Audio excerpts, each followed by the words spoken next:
Hey, everybody. Welcome back to the Think Bitcoin podcast, where I talk to Bitcoiners about culture, art, philosophy, and living well.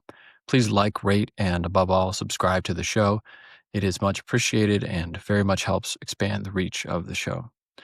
Today's guest is Mark Stephany. Mark is the president of the Progressive Bitcoiner Inc., a 501c3. He's also an advisor to Sound HSA, a sovereign health platform built on Bitcoin. And Mark is also a doctor and a writer. He recently published a piece called The Ethics of Immutability, which we discuss at some length in the episode. We also discuss philosophy, freedom, rejecting passivity, Bitcoin's role and use in the world, health, art, and more. So without further ado, please enjoy this episode with Mark Stephany.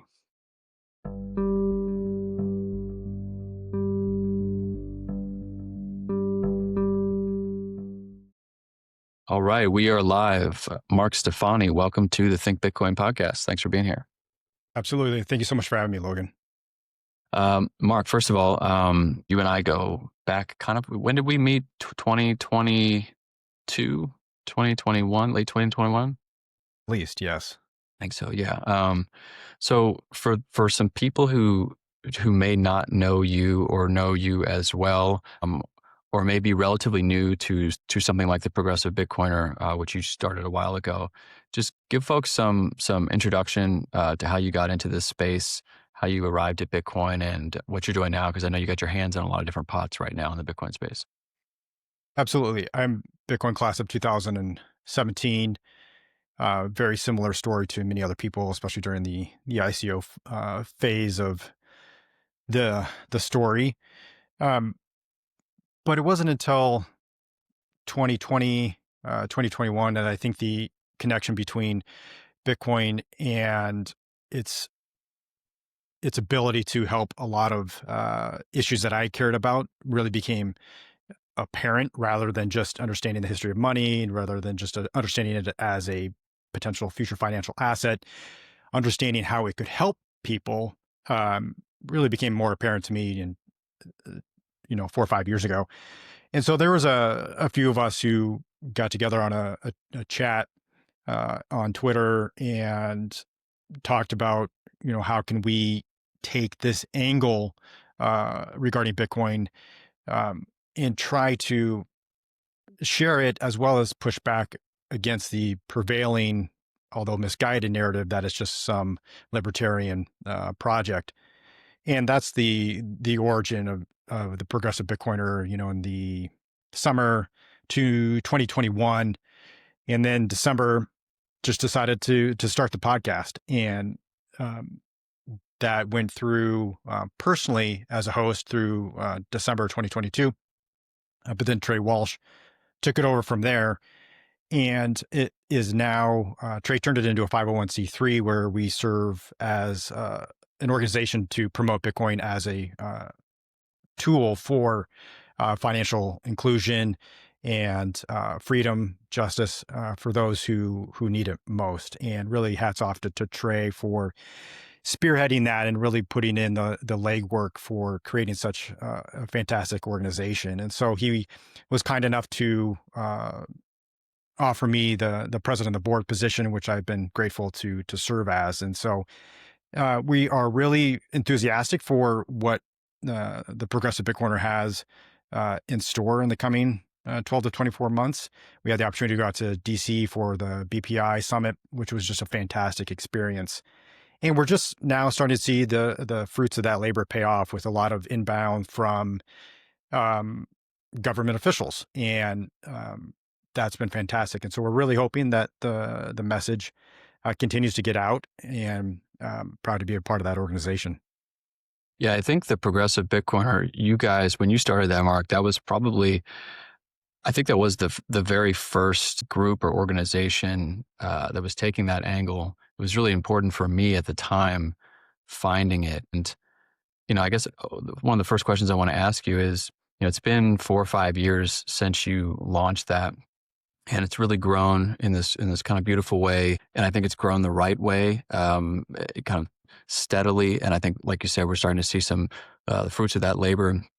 But how do you see, You obviously saw a need back in 2020, 2021 that needed to be filled. Do you feel like that's being filled effectively right now, or do you feel like there's a lot of ground still to go, or where do you feel like we are right now? I think that's a question that can only be answered in hindsight, and but it's not. Eh, I can't. It doesn't matter if somebody tells me that our work is futile or you're not making any ground. All claims that we have been faced with over the years, and I just don't find it relevant or helpful. We believe this to be incredibly important work, and we're going to continue to fight for it. And the we've long battled about the name progressive Bitcoiner because it obviously carries with it a lot of weight that people do not um, ascribe to and push back against, and are quite vitriolic towards. At the end of the day, I just say Bitcoin is most important for the people that need it the most. And those that need it the most are the ones that have been historically marginalized, shut out from the traditional financial system, and so forth. And so call it what you will. That's the goal. And to tell me to not fight for that, like it just doesn't even faze me. I have no response to it because that's just something that I believe in, that we all believe in, and will continue to fight for, because that's who Bitcoin is truly for. It's not for you and I, right? We're just fine. Um, it's for the people that, like I mentioned, who need it the most. Yeah, I think it's very interesting how like hyperbolic people can get so quickly. I think you commented on a tweet that I had, it was yesterday, about, there's a New Yorker article recently about all the different ways that Trump has enriched himself via his presidency. And I mean, it's an extremely lengthy article. It's probably a 15-page article right in the middle of the New Yorker, the longest section of which was devoted to his activities in crypto. And of course, lumped in with that was also his activities with Bitcoin and whatever his mining company is, American Bitcoin or whatever it's called. Um, and what I was doing was I was tweeting, just kind of drawing attention to it and saying, look, regardless of your political affiliations, regardless of how anybody might feel about democratic policies or progressive policies, it's certainly Bitcoin is being lumped into crypto and being kind of uh, unfortunately being linked to Trump pretty directly. Obviously, there are a lot of folks on the left who are doing work to link Trump to Bitcoin, and I was expressing the view that no matter your politics, it's important to try to reach out and be proactive and do the outreach necessary to get some lawmakers on the left, educated and up to speed on Bitcoin and just how much Bitcoin can serve and help the communities that you're referencing, Mark, and serve those use cases that are so important that those lawmakers purport to care quite a bit about. And the reaction that I got was, I think the expression I used to you is that it was like having knives hurled at me a little bit, and I can only imagine what you and Jason and Trey get kind of all the time. And I was clarifying to people, look, my own politics are kind of an ongoing, evolving.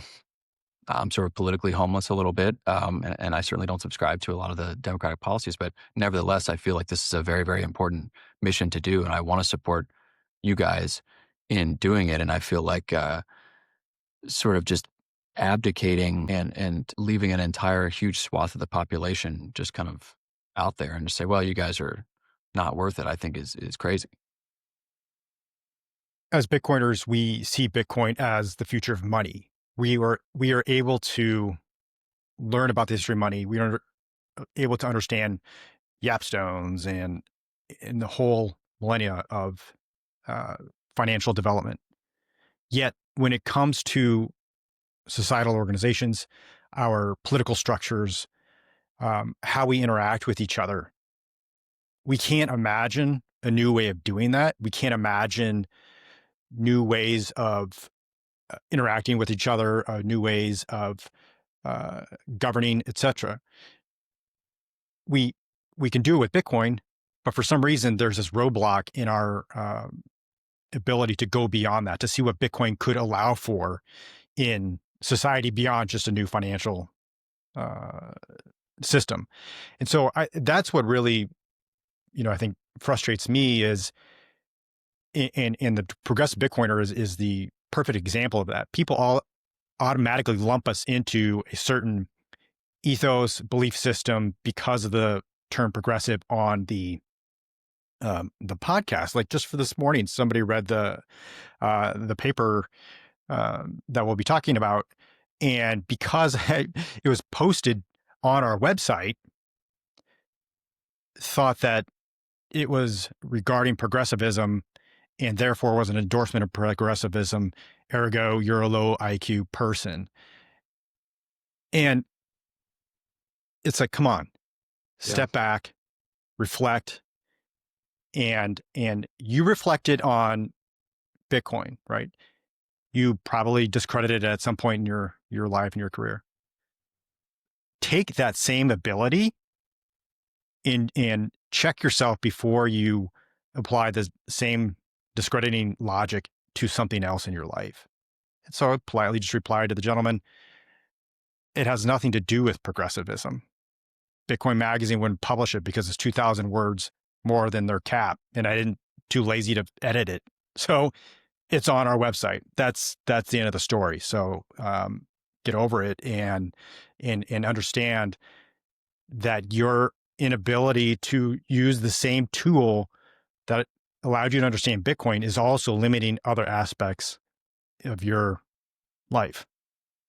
Yeah, I think so much of the problem is in the language itself, where we have these words, these kind of partisan descriptors. They're almost uh, like broken. They're like signals with broken reference in them, where they don't. I would almost defy somebody to define progressive if they're going to bring that criticism to you and say, "Oh, this is merely progressivism" or something like that. I'd be like, well, what is that? The first question you need to respond with is basically, well, what does that even mean to you? Because it probably means something entirely different to me. I don't know what it means to you.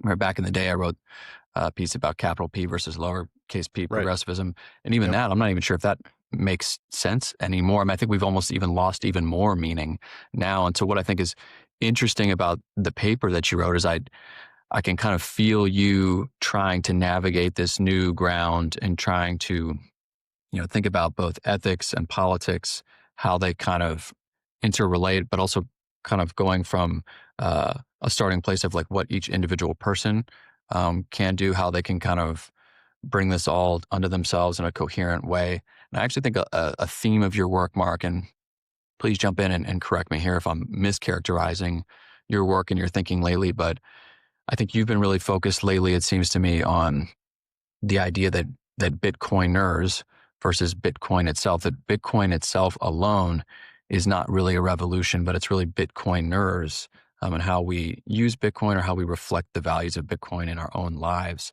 that actually affects the change that we're referring to when we say these things like Bitcoin fixes the world or fix the money, fix the world.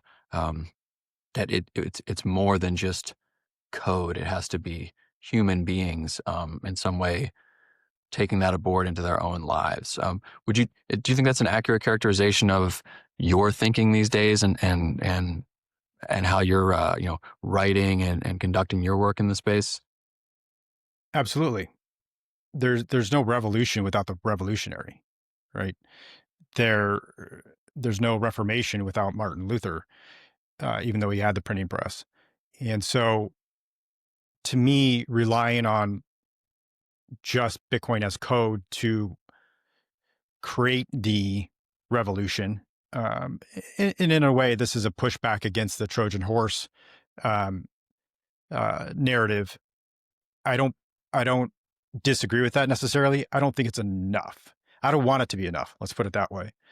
Um, and so I think fix the money, fix the world is wrong ultimately, and I think it's lazy because if what we're after is freedom, freedom is a in relation to others, and because of that, um, it's important that we promote it obviously for each other and across around the world. And so Bitcoin is a freedom technology, and we need to be that freedom for others, Bitcoin being a tool for the revolution, but we need to be the ones as revolutionaries to carry it forward. Would you say, I think we'd probably both agree that Bitcoin is maybe necessary, but not sufficient to achieve the world I think that we're looking to create? Exactly. And again, we may be talking about degrees here, right? Where Bitcoin's out in the world and it has already allowed for a certain degree of freedom uh, enhancement for uh, millions around the world, right?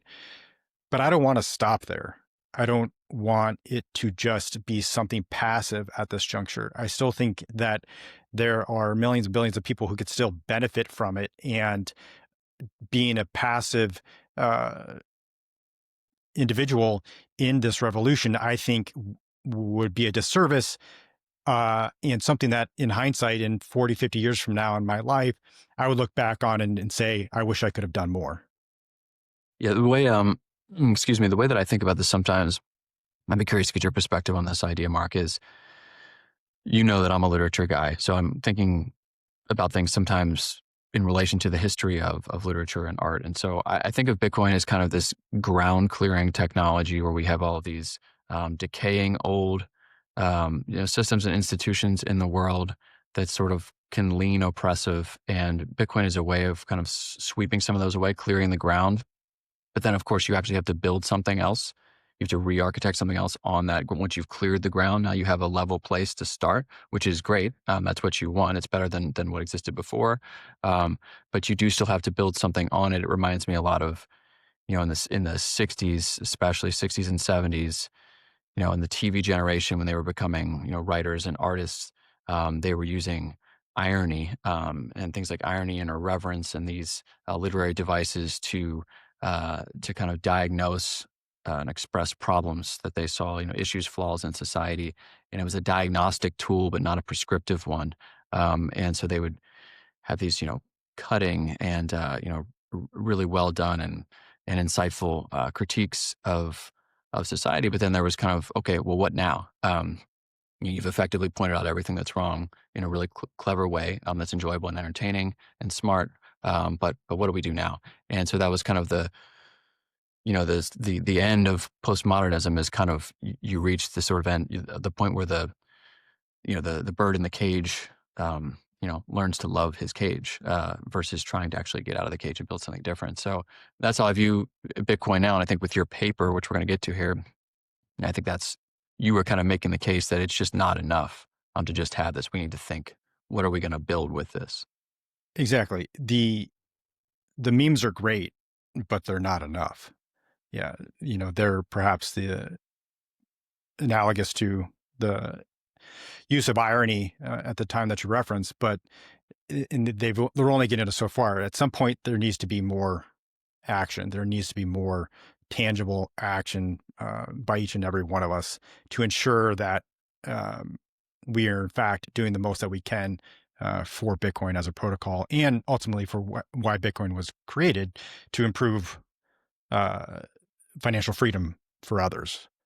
So Yeah, go ahead. no, I'm no. sorry. I'm acutely aware that you're also a physician. You're a doctor, so we're talking about diagnoses and prescriptions. And so, of course, you are not going to leave a patient merely diagnosed, without giving them some type of prescription, which I think is good. But let's move, Mark. I want to get into this paper that you wrote. It's called "The Ethics of Immutability," and you just posted it recently, I think within the last few days. I've been working through it. I think it was last week you posted it, published it on the Progressive Bitcoiners website. I would encourage everybody to go read it. It's on your Twitter page as well. And it's a long piece. It's a complex piece. Clearly, you've been thinking about this for a while and working through these ideas. When did you start working on this? When did these the primary ideas within the paper, when did those start to germinate for you? It has to go back a while, and it has to unfortunately start with death. And it's something that has been preoccupying me for a few years now. I turned 45 this year, and reflecting on one's life in middle age is a real thing. 2, I am present with death every day of my job. And 3, given uh, personal and family events over the past couple of years, death has been very much part of my life. And having to interact with death, having to um, find meaning in it has been my challenge. And what I've come to the conclusion that it hasn't been trying to ascribe meaning to death, but rather trying to find meaning from it. And so how do I create meaning, give meaning to rather the death of my daughter? How do I give meaning to the patients that I see die every week in my job? And the only answer that I've come to is to try to honor them in some way, to try to make to reduce the suffering of others, to to somehow in whatever capacity improve the lives of others, so that they don't have to suffer or maybe fear death as much as they did previously. And that has led me to reflect on my own life and what I'm doing. And of course, Bitcoin being a huge part of my life, I want to see it more than just as a financial asset for my family um, and myself. It has to be more than that. Just like my job has to be more than writing prescriptions. It's a honor and a privilege to be with people in the last moments of their life, and I need to honor that. And so it has all come together from that, from those emotions, from those sentiments, from those now current kind of belief structures. And so when I reflect on my commitment to Bitcoin, I, I was I reflected on that statement: "Fix the money, fix the world," and what we are doing with that, and how passive it is as a statement, and that we could be doing more, we should be doing more. Um, and so it's all been kind of bubbling up, and it was in Vegas, the Bitcoin conference, and I got together with Troy Cross, met him for the first time in person, and we were just sharing thoughts and ideas about everything. And the idea was, Bitcoin not being the revolution, in that we are the revolution, was something that I discussed with him. And moreover, the understanding that I don't think as the Bitcoin community has given enough credence or acknowledgement to the fact that Satoshi created this thing for us, for the world. He created this freedom technology. He gave up wealth and fame for us. And I felt that we, again, have not done enough to reflect on that degree of selflessness, right? Where in your life do you think you could have done that? Do you think you could have created this world-changing technology and walked away from it? There are very, very few instances in history where that has, in fact, occurred. And so it's that combination of ideas and thoughts that led to this, the paper. And again, the understanding that Bitcoin is freedom technology. We want freedom for others. We want freedom for ourselves. But knowing that when other people's freedoms are impaired, it also limits our freedoms. And this was an understanding that I came to in a previous piece of writing that I had in my book, Sovereign Health, as it relates to health specifically, whereby we should encourage and help others improve their health, because if they needed to rely on a third party, Medicare, Medicaid,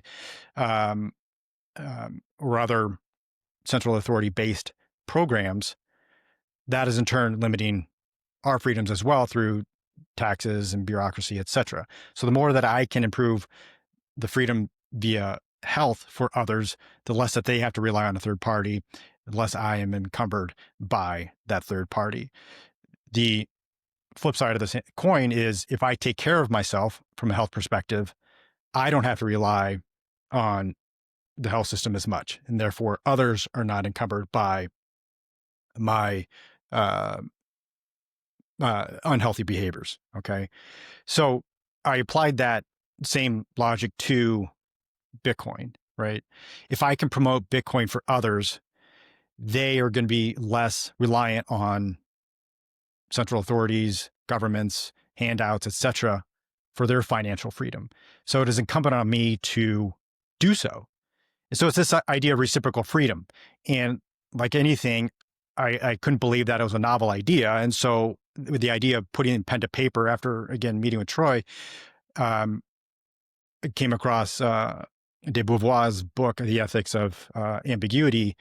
And it was just kind of all took off from there and led to the writing of this paper. Yeah, I find I was unfamiliar with the idea of reciprocal freedom, at least as based in de Beauvoir before I read your paper, and I found it fascinating to read about and think about it. It makes a lot of sense to me in the context of health. Certainly makes a lot of sense to me as relates to Bitcoin and the freedom to transact.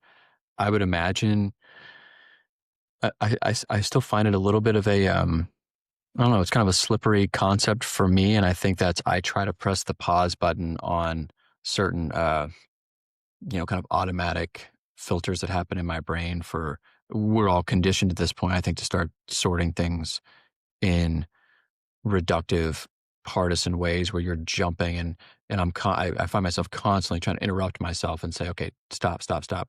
Um, 'Cause I imagine some of the criticisms that I suspect that you've gotten, and criticism is the wrong word, but just some of the philosophical pushback to the idea of reciprocal freedom, maybe you can talk about this um, is that it sounds like the person maybe that was tweeting at you earlier, today or yesterday that you were referencing is I think a lot of people probably jump to this, "Oh, that sounds paternalistic," is what that sounds like. It sounds like that could lead to if reciprocal freedom means that my freedom, in order for me to be free and to have meaning in that freedom, it needs to be directed outwards towards, expanding the freedom of others and making sure that others are not oppressed. Can that be abused, in a way that lands us into some, regime change war under the auspices of, well, we should go, regime change in Iran because, they're not free, and we say they're not free, and we should go. And some of them might say, well, we are free as far as people have different conceptions of what that means, um, but I do think it's a much more nuanced idea than that, and I think that's almost me being reductive as devil's advocate. But have you received any um, pushback philosophically from that angle? And also, maybe Mark, just ground us a little bit more in the idea of reciprocal freedom, because I think it's really important as far as the first part of your paper. I think like the first big chunk of it is really grounded in that. So really kind of you know drill that down for us. The idea of reciprocal freedom is that you need to, in order to be truly free, one needs to promote the freedom for others, because when other people are oppressed, it can in turn um, oppress you. It can affect your freedoms, and I think the examples that I use with healthcare exemplify that. And so it's this idea of um, improving the freedom of others in turn can improve the freedom of yourself personally, and vice versa. When other people are oppressed, that in turn can limit your freedoms. It's the idea of the oppressor is always the oppressor, and in turn cannot become anything but the oppressor, and in turn, therefore, their freedoms are limited. And so it has this very good um, parallel to Bitcoin in the sense that more people in the network, the more people adopting Bitcoin in turn improves uh, the strength of the network, the security of the network, the decentralization, etc. And so it's the idea of mutually enhancing, specifically for freedom. And to your point about being reductive, yes, I think it is, and I'm not saying that you're wrong.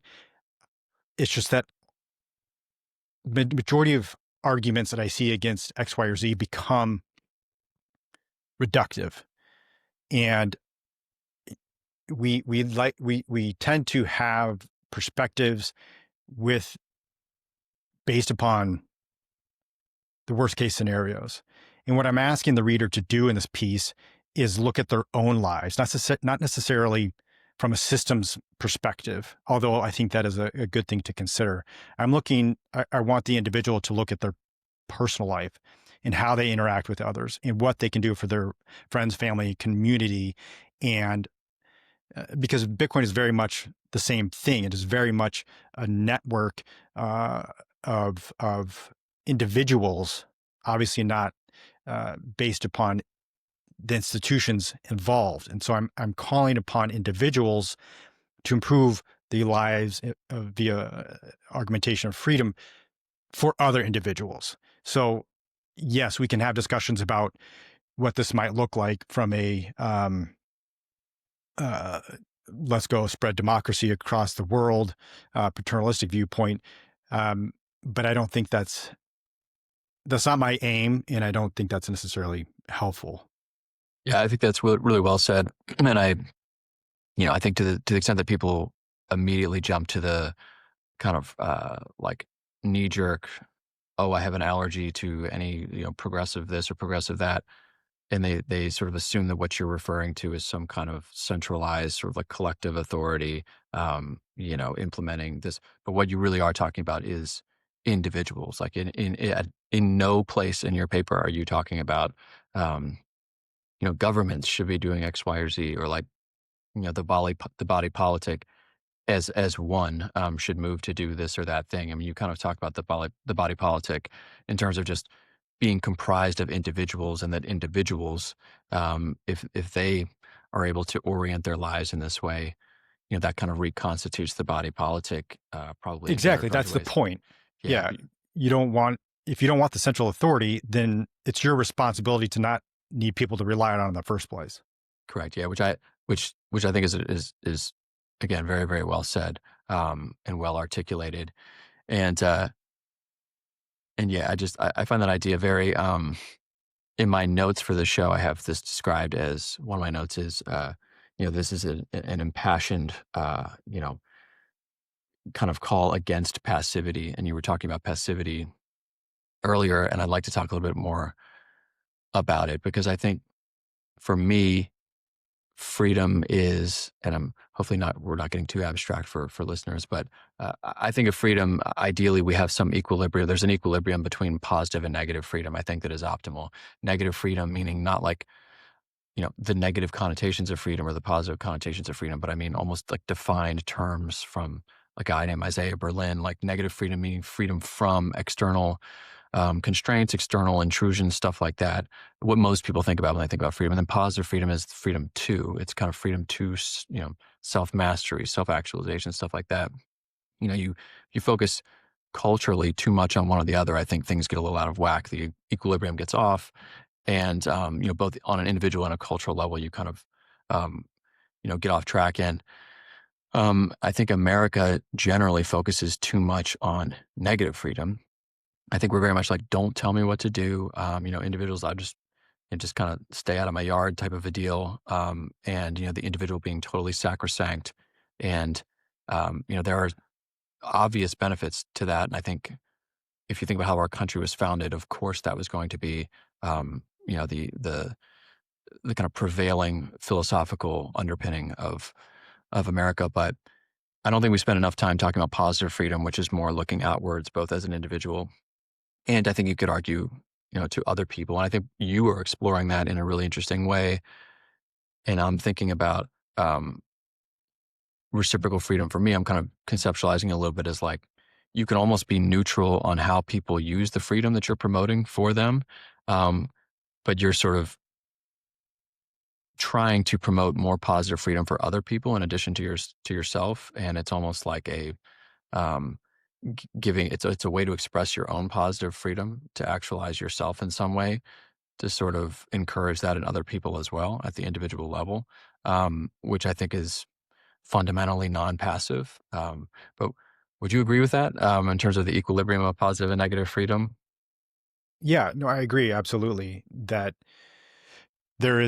it's important to have that distinction between the positive and negative. And what I'm asking the reader to consider is more the positive uh, freedoms, because I do think Bitcoin has um, improves upon negative uh, freedoms, meaning that as a financial freedom technology, it allows people to escape where their negative freedoms have been limited in authoritarian regimes. Um, but we need to also consider going beyond that to encourage more of the positive freedoms. And that's where kind of the immutability section of my piece comes in in what that means for somebody's positive freedoms from a sense of self-actualization, in helping that individual uh, allow for that in themselves. Does that make sense? Yeah, absolutely. And it's a perfect segue into the ethics of immutability part of the paper. So I want to dive into that. Um, and I guess like my first question there is, at any point when you're writing this, were you thinking about, one of the notes that I had written down was I was thinking about Kant as well, like the categorical imperative. Did that come up for you at all? In terms of thinking prescriptively about um, immutability, obviously being like trying to live your life in a way that if your actions were kind of time stamped as like transactions are on Bitcoin blockchain, what would that say about your life if it was kind of immutable and it was transparent for everybody to see? It rang a little bit to me like when I think of, and I'm not a philosophy professor or anything like that by any stretch, but I was thinking about Kant's categorical imperative, which my understanding is sort of act in a way that you would want others universally to act. Um, but did that come up for you at all? Did you think about that at all? That is in essence what I'm asking of others to a certain degree. And let me briefly describe how I constructed this piece. I am not a philosopher either. I'm not in the humanities. I didn't know uh, Beauvoir had written this book prior to constructing this piece. What I did was take the ideas and then explore who had written about them historically to flesh out a piece. And so I found it incredibly helpful to use AI to say, okay, this is how this is where my thought process is going. And then it would spit out other recommendations. And so then I would have to go Mm, read about that philosopher, that writer. And so from Beauvoir to Hannah Arendt to Jose Cortega to Sartre, like these were not writers that I was incredibly familiar with prior to the piece. And so I was able to then construct it after going back and reading those and then putting it together from there. So I did not explore Kant to that degree because at some point it it could have gotten unruly, um, and it perhaps already is to some degree with a variety of references. But it it, it ended up being very much a rabbit hole and an incredibly fruitful learning experience for me. I learned from this piece. It wasn't that I had this knowledge already and crafted it. I had to craft it based upon my own research. And so, again, I could have, the initial idea was to write a book based upon it. Um, and I had to table that because again, um, it got loquacious, Logan.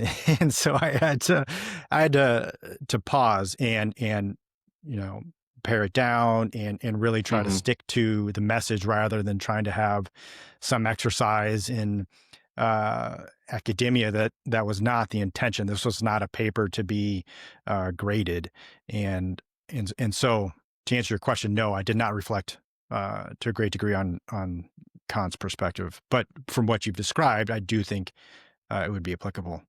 Well, I think you did a really skillful job of you kind of run through a lot of different philosophies of the self and of the soul and conceptions of the self and the soul. And I guess kind of conceptions of where ethics might spring from that come from different schools of philosophy and even religion as well.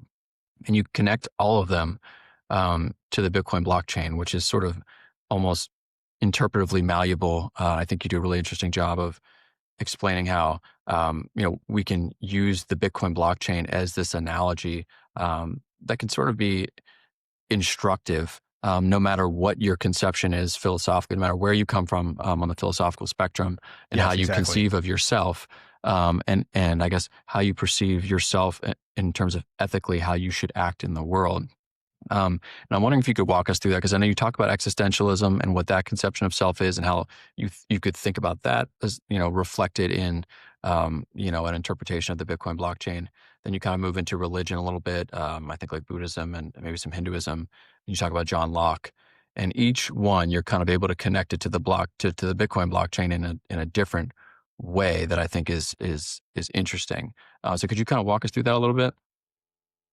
Yeah, it's essentially looking at the concept of immutability, um, and as it relates to the Bitcoin blockchain, as it relates to the self, and philosophers have had different perspectives on the self over the millennia, and the the crux is, whether or not you have an immutable soul, or not. Do you have something that is unchanging, an essence that is unchanging over time, or is it malleable? And the thinkers that I've quoted in the paper were Plato and Sartre, uh, and um, who else did I have in there?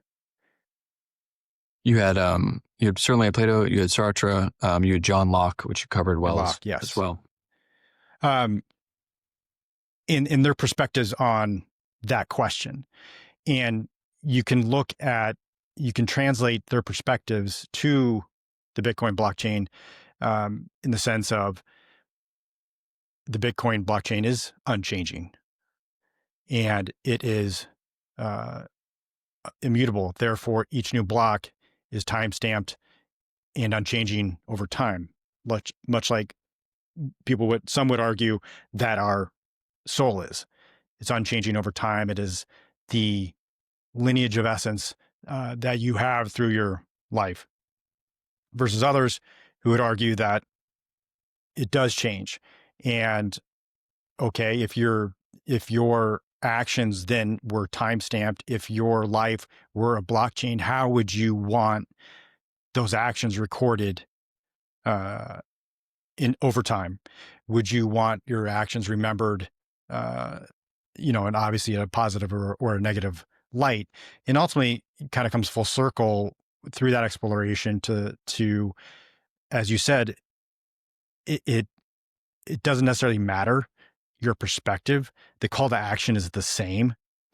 Um, and I had Andrew Bailey look at the piece before publishing it, and he made the comment about not wanting to have all his actions remembered. That sounded burdensome. And I obviously would agree with that. Nobody would want um, certain memories or actions to be remembered indefinitely throughout time. But my reply was, when we talk about reciprocal freedom in our relationship to others, you don't have a choice. You don't have a choice on what others can remember. You don't have a choice in the events that they attribute to you, or the actions that they attribute to you. And in that sense, your actions are immutable. And we have to be cognizant of that. We are very cognizant of it when it comes to being parents and saying the wrong thing, doing the wrong thing, and you immediately regret it. And just like you had in your childhood, those random things that occurred that your parents, years, decades later, that you reflect on, and they're like, wow, you remembered that? That had such a huge impact on you. And I never forget, when my mother was a teacher, and she, when I was young, told me about a student of hers who came back to her years later and said, uh, you know, Mrs. Stefani, I'll never forget when I forget what the exact situation was. I'll never forget when you did this. And that had such a huge impact on me. And my mom's like, could barely remember the event. And I remember her telling me this, and it had a huge impact on me. The understanding that it doesn't matter how much time you have with somebody, it doesn't matter um, how fleeting the exchange seemingly is. You have the ability to make that impact. And again, you don't have the choice as to whether or not that person is going to remember that event. And therefore, there is very much a degree of immutability uh, in the lives of others. And that's my message to the reader, is that live your life knowing that your actions can and will be remembered in the lives of others. And what do you want them to remember, right? And it all kind of, again, comes down to a little bit of this legacy um, question that have really been struggling with over the past few years. And what do I want my legacy to look like? What I want to be immutable to some degree. Er, in therefore I want to fight for that concept of being remembered for those good deeds, those good actions. Because in a sense, that's not only immutable, that's also immortal, um, which is an underlying thread in the whole piece too. Yeah, I think my favorite part of that section, the most beautiful thing for me was when you were describing um, the existentialist approach, which I think is the idea that um, it's experience precedes essence, right? So our actions, the actions that we don't have a fixed identity. Our actions that we take create our identity. And the analogy that you used in Bitcoin was that's like if you think about your own, I guess, legacy and your own identity as like mining new blocks. Um, with each action that you take, you're mining a new block in the chain that is your life. I thought that was that was I guess one of the analogies that really resonated with me because I also think like you said, you can't control. Not only can you not control that, not only do you not have a choice whether people remember the actions that you took, you have no choice in how they remember it or what they remember. They might remember it entirely differently than you do, a la like Rashomon or something like that, where everybody memory is a fickle thing and is a dynamic thing. It changes as you grow up, as you get older, as time elapses, and um, there's a great line in a Richard Flanagan book where he refers to an old relationship and he says, "Memory ate the truth of us," meaning that memory in hindsight, what he remembers isn't real. Uh, but you can't control how people remember things, but you can mine new blocks with every action. And there might be transactions in a previous block that you wish you could take back, but all you can do is mine the next block. It's kind of TikTok next block with your life and how you're chaining it together. And I thought that was beautiful. Yeah, that was Sartre's phrasing, and he had a bit more of the perspective of freedom being almost unbounded to a certain degree, which his uh, partner of many decades, de Beauvoir, did not agree with. And so that she felt that there were, in fact, limits to one's freedom by the oppressor, right? And so that's where the concept of reciprocal uh, freedom came about. She used the example of a woman being in a brothel. Basically, does she have this unbounded freedom that Sartre refers to? No, of course not. And so, her perspective very much grew out of her life as a woman, and of course, her writing of the second sex being the culmination of that. And so that's where I think her perspective um, was most revealing, most applicable to what I had to say, as opposed to some of the other philosophers that I quoted. Um, and um, yeah, Yeah, I think the paper basically, you're arguing, look, we can think of freedom in this way, and if we can agree that this makes sense, that freedom can be expressed in this way, then that sort of flowing from that is, okay, how should we act in the world? There's an ethics that we should be acting with, and then you end the paper. The last section is basically a call to action. It's kind of spelling out for Bitcoiners. If we think of freedom in this way, and therefore we think of ethics in this way, and you illustrate how we can, to the extent that people struggle to conceptualize freedom or ethics in that way, you analogize it to Bitcoin effectively, which I think is helpful for Bitcoiners to try to think about, okay, what does this mean for me, how I act in the world. And the last part of the paper is you actually kind of giving some ideas, thoughts, instructions, prescriptions, and it's really just it's kind of a manifesto against passivity, like I said, which I really appreciate. But what would you want you know, Bitcoiners to take away from this? excuse me. I Yeah, this dovetails with what I um, my loss of words previously. What I don't want while the philosophical underpinnings of the paper, and while the bulk of the paper is spent on that, I think the most relatable thing for Bitcoiners to consider is the very first section and Satoshi. Look what he did. Just take that in for a moment. The scope of that historically, you will not find many other examples. I tried to like throughout time. You can look at many very wealthy people who would give away a lot of their money or give away all their wealth at death, but nothing in the same context of anonymity and scale of wealth, let alone the technology itself. I struggle to find any other equivalent example throughout history. And so just let that sink in for a moment. Appreciate that. Appreciate that you get to be a part of that this person gave the world this.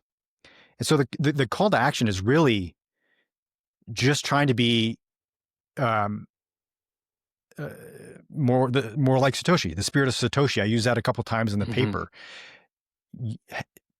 Take on his spirit, that spirit of selflessness in your life. And while I have practical applications of what this might mean from a development standpoint, from a freedom tech standpoint, to community engagement, it really is the personalization. It is the call to an individual to reflect on their own life and what it would mean for them to do and engage with others. But as a bit of an asterisk to that response, this harkens back to your initial concern about the paper or the argument being a bit paternalistic, and I think that is very appropriate at this juncture to circle back on, because we do have the tendency to tell other people what they believe their freedom should look like, and you can um and that become problematic, right? You have to it calls for a certain degree of um, empathy and listening to truly know what somebody may need from a freedom perspective. So it's not, and I think progressives fall into this trap quite a bit. I've got the answer. I'm the savior complex. Let me come help you with what I think that you need. No, I'm good. Let me tell you what I need. And so I don't want us to fall into that trap of telling other people what they believe that they need. We can ask, right? What do you need? Mhm. And I love the line. I'm going to try to find it here real quick, from Jose Cortega. Geez. Um, Every destiny is dramatic, tragic in its deepest meaning. Whoever has not felt the danger of our times palpitating under his hand has not really penetrated to the vitals of destiny. He has merely pricked its surface. And while he's using that phrase to comment on what he refers to as the mass man, I just think it's a beautiful sentiment, because while he chastises the mass man, I am asking the reader to be empathetic towards the mass man, to understand that somebody's destiny is different from one's own. And we can understand that it is of no fault of their own, that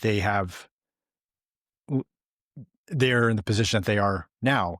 And it's our job to determine whether or not uh, it is something that is a needing of our services or not. Because again, we're trying to avoid the paternal sense of acting where we do not need to. And it also harkens to Craig Warmke's paper, Behind the Veil, where he goes through the thought experiment of being born into a world with or without Bitcoin. And it's a beautiful piece, but I like to take it a step further and see it as also a call to action. Like, your station in life is by mere chance. And so have that degree of empathy towards others who may not have or not in the same position as you. And that empathy can be a motivator driver to, again, allow for this concept of reciprocal freedom, uh, in and up to where it is needed, right? And so it's it's not a call to action to take action blindly, because I think we have the tendency to do that in the Bitcoin world. I'm going to go build this thing and hope people like it just because it's Bitcoin, but rather what do people need, right? What are the negative freedoms that I can utilize Bitcoin for to improve upon, or how can I augment individuals' positive freedoms through my own actions? And so that's the perspective that I encourage people to take away from the piece. And again, I would definitely encourage people to go read it, spend some time with it. It's definitely it's thought provoking, and I think it's certainly. I mean, I'm still thinking about it. As we kind of sit here today, and like I said, my copy of it is pretty destroyed with notes that we'll have to get into at some point offline in a separate conversation. Yeah, Um, and look, like I felt a certain degree of urgency in putting it out because I feel so strongly about what I wrote. Um, but it's something that I'm going to come back to and edit and rewrite and add to, just because it needs a heavy hand of editing. But at some point I didn't want to work on it any further. And speaking of the writing process, like, here's an example of reciprocal freedom. Um, I send the piece to over a dozen people and get replies from two, one that had constructive feedback. And at some point, it's like, I'm not going to keep asking more people to reply or to provide feedback when it's not going to happen. I had the same experience when I wrote my book. And for me, it's hurtful. I want you to read this piece. I trust you as a friend, as a colleague, as somebody I'll look up to. I'm complimenting you by sending you this piece.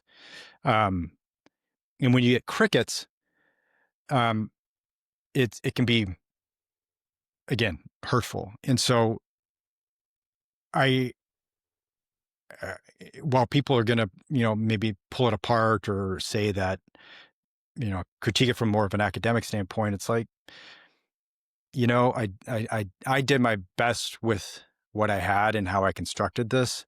And that was the point in sending it to people. And if I'm not going to get feedback on it, then it is what it is. But to me, that's an example of this reciprocal freedom. Like, I'm sending this to you again because I trust you, I admire you, etc. Um, the few minutes of a day to read and provide feedback um, allows me to grow, to Mm, improve my writing, to grow as a writer, as a person, as a Bitcoiner. Not to mention the gratitude that I feel for you having taken the time to do so.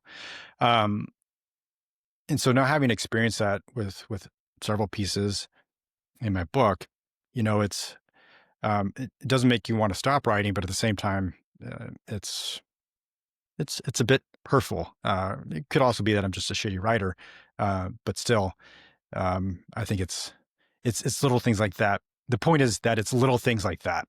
mm. Okay, it doesn't need to be you creating some new company to improve the lives of others.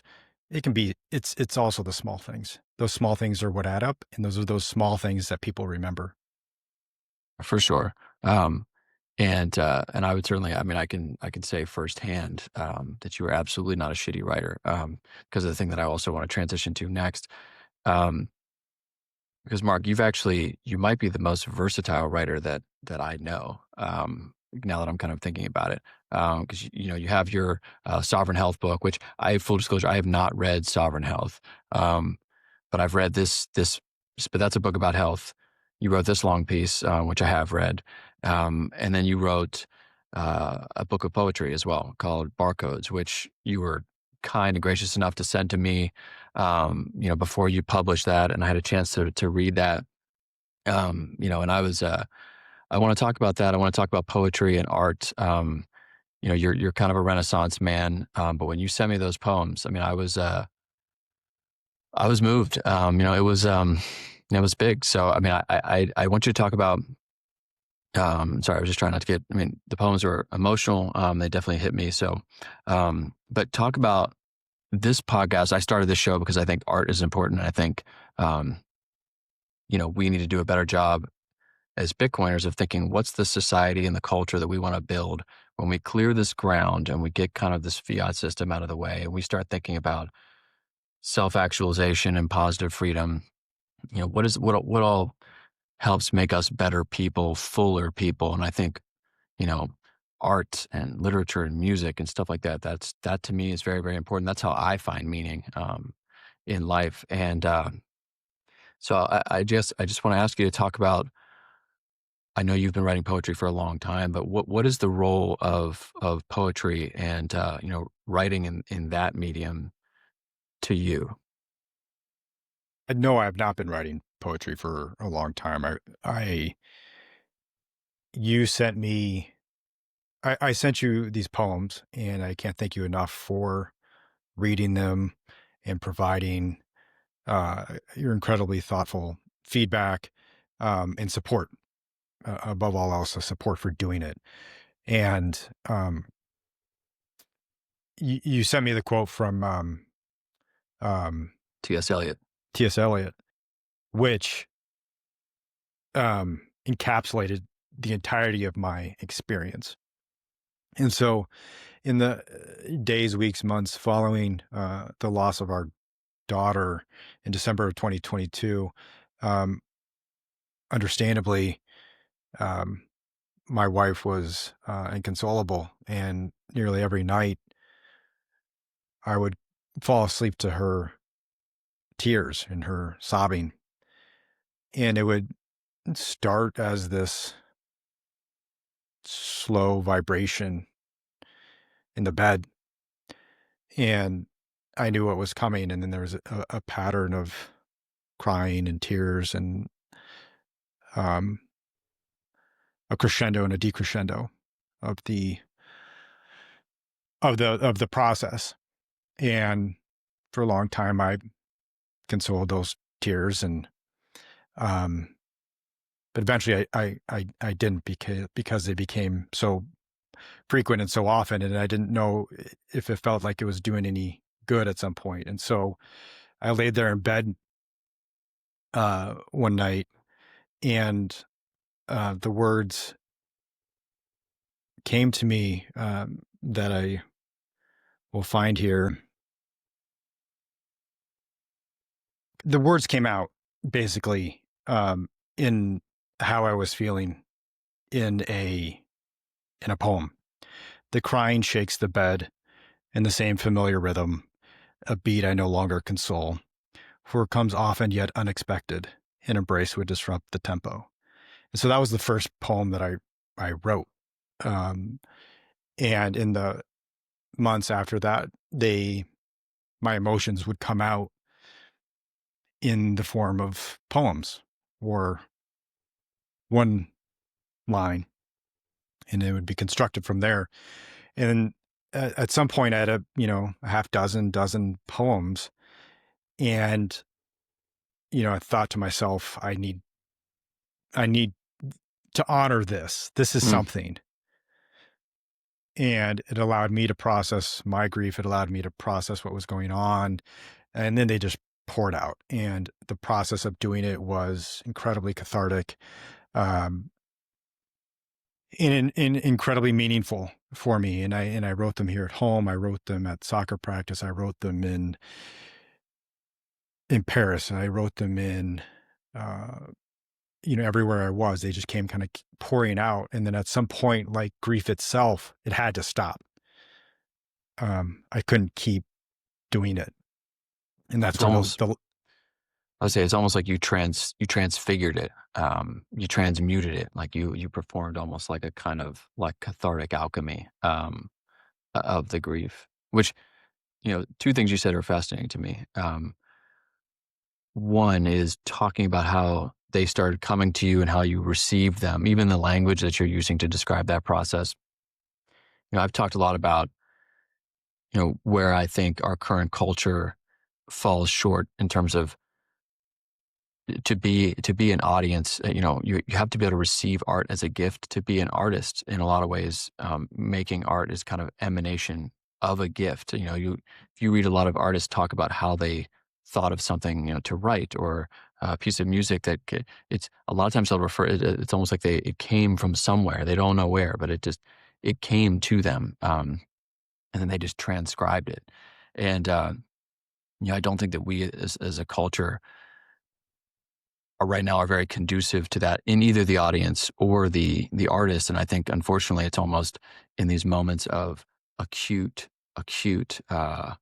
pain and suffering that people get into a place where their kind of portals are almost open, so to speak, to receive this gift if they're able to listen to it and kind of transfigure it in the way that she did, which, yeah, I don't know if that's kind of how you view it, but that struck me in just the way that you're just describing that. And I was also thinking about, I think it's David Foster Wallace, among others, who's talked about good art's purpose. One of it is being it allows the receiver of the art to kind of jump over this kind of wall of self into another, and you're able Mhm. to sort of expand your empathy by inhabiting somebody else, sort of.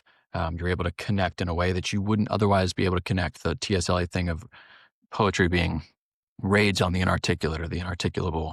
Um, you're able to connect with another person over an emotion that neither of you can really express in any other medium. And and what I admire, Mark, too, is that this ties together so much of your work, which is about empathy, connection, looking outward.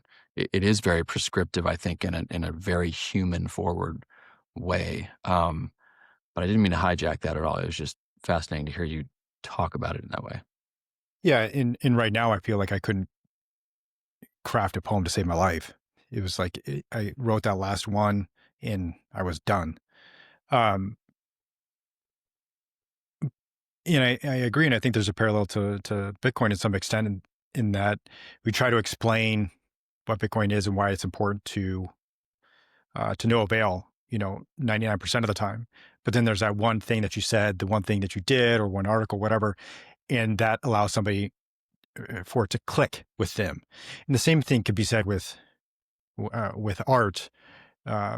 That for some people, my poems may provide them a degree of solace that they would not have otherwise had, uh, in addition to a piece of art. But the recipient has to also be open to it, right? And I think you need to give yourself a certain degree of humility when viewing art or reading, and knowing that somebody bore themselves naked for you, right? They tore open their chest to craft these words for you, with the hope that their words move you.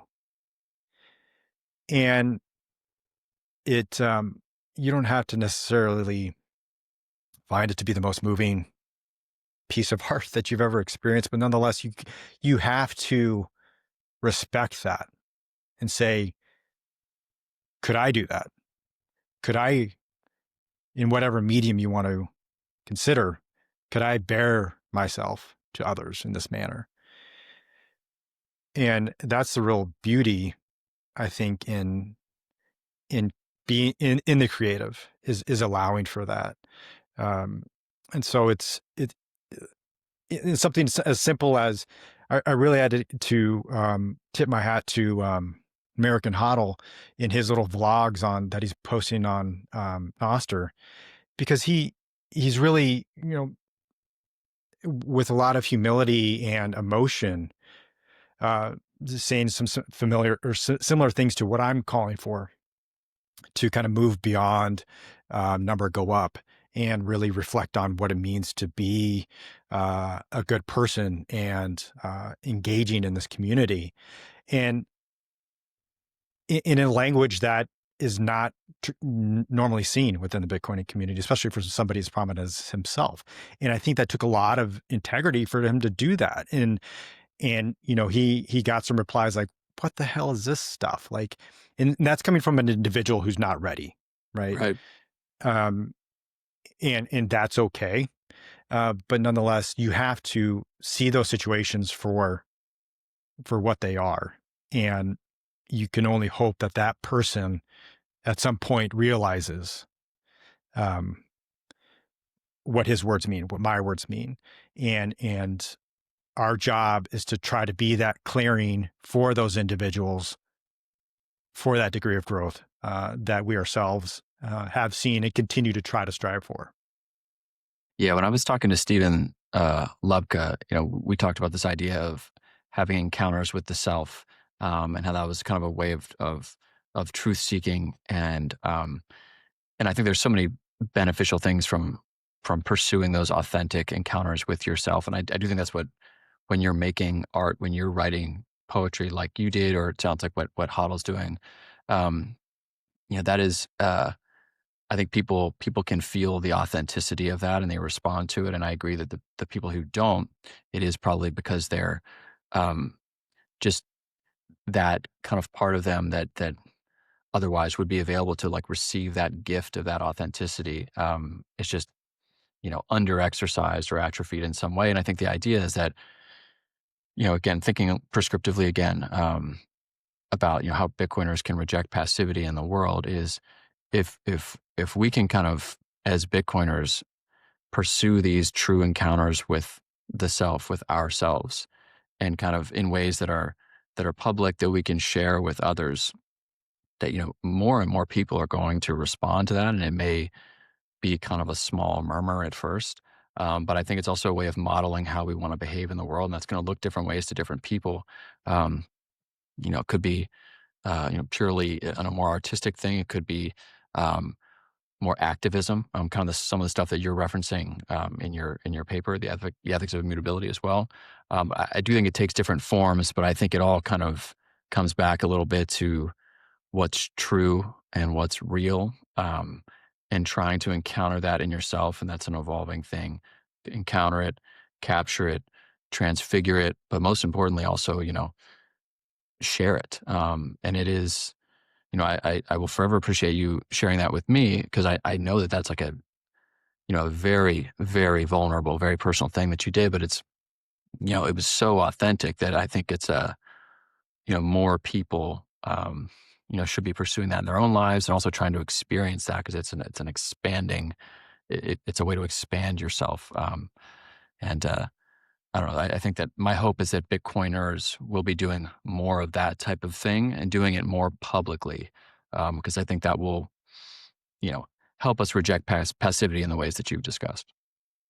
There's a monastery in Greece called Mount Athos, and you can only go there by invitation, and if you're a man. Um, but uh, over the doorway to the entrance to this monastery are the words, "If you die before you die, you won't die when you die." And I've died twice over the past couple of years. One when I was holding my daughter, and then the second was, in fact, during a psilocybin experience, a guided psilocybin experience, um, where I died during that. And so I have no qualms about bearing my life and my vulnerabilities, um, because there's nothing else to do but that. And I encourage, while I'm not advocating, obviously, for people to seek trauma, um, it's the path that um, trauma lays bare for you. And I think it's a path that is well worn throughout human history, and you want people to learn lessons without having to go down the same path that you did, right? Or at least make it less, um, to support them, to know that they can walk that path and that you're going to be there for them on the other side. And so that's the crux of my piece.